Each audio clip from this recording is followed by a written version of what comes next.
Festivaalithan ei koskaan ole mikään ekoteko, kun rakennetaan jonnekin tyhjälle tapahtumapaikalle kokonainen kylä, isompi tai pienempi, kaikki ne palveluineen, ja tuodaan sinne satoja tai tuhansia ihmisiä. Niin silloin niin kuin se vähin, mitä voidaan tehdä, on se, että sitä ympäröivää luontoa kunnioitetaan, ei roskata ja hillitään sen tapahtumatuotannon aiheuttamia päästöjä.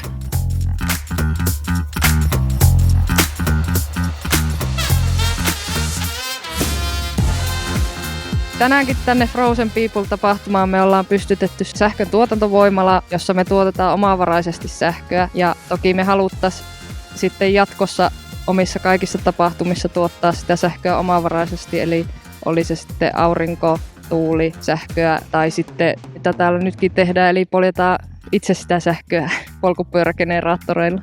Hailuodon ja erityisesti Marjaniemen luonto on herkkää ja meillä on leirintä kuitenkin sen verran etäällä tuosta meidän festivaalialueesta, että se aiheuttaa haasteita tuon jätehuollon kanssa. Täällä on jonkin verran rajallisesti mahdollisuuksia kierrättää noin lähtökohtaisesti. Yleisökapasiteettiin nähen vähän kaikenlaisia jäteastioita ja mahdollisuuksia kierrättää ja lajitella, kun taas yleisö on sen verran tiedostavaa, että heille noi on tosi tärkeitä juttuja, niin kuin totta kai meillekin.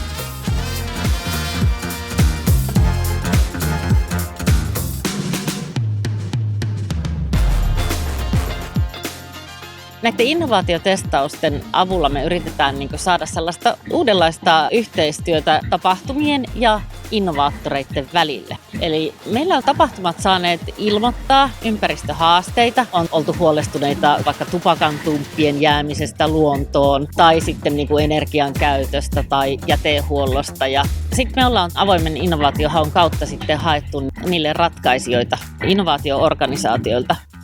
Kyseessä on How to Smart on the Beach -innovaatioprojekti, jossa hyödynnetään meidän älykästä jätehuoltoa täällä Petreffolkissa.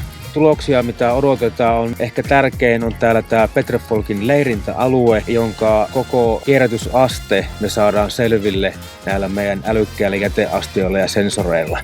Tupakantumpithan on maailman yleisin muoviroska ja ne ei kuulu tuonne luontoon.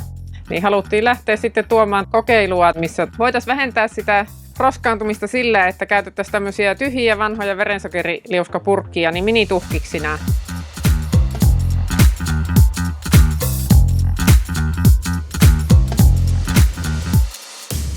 We all need to participate in a cultural climate change, and the most important thing from our professional field, the architecture, is to realize that there's no magic materials. The way to address and help the climate change action is to use what we have on hand and reuse it again until there's no option for using other stuff. Kannustaisin muitakin yrityksiä kehittämään tapahtuma-alalle uusia innovaatioita, miettimällä asioita yhdessä tapahtuman järjestäjän kanssa, hyödyntämällä esimerkiksi digitalisaatiota ja tämmöistä rohkeita out of the box -ajattelua ja miettiä esimerkiksi mitä ei vielä ole pystytty mittaamaan, mikä on lisäarvoa sitten järjestäjälle.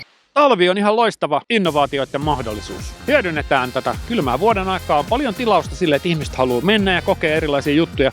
Ja tähän voidaan yhdistää kätevästi lähienergian murros, mikä meillä on nyt menossa. Eli tapahtumissa voidaan myös tuottaa sähköä ja parempi, jos tuotetaan se hauskalla ja fossiilittomalla tavalla. Ilmastonmuutos on suuri uhka myös tälle meidän tapahtumalle. Että voidaanko tulevaisuudessa järjestää nämä tapahtumia merenjäällä, jos meillä ei ole jäätynyttä merta.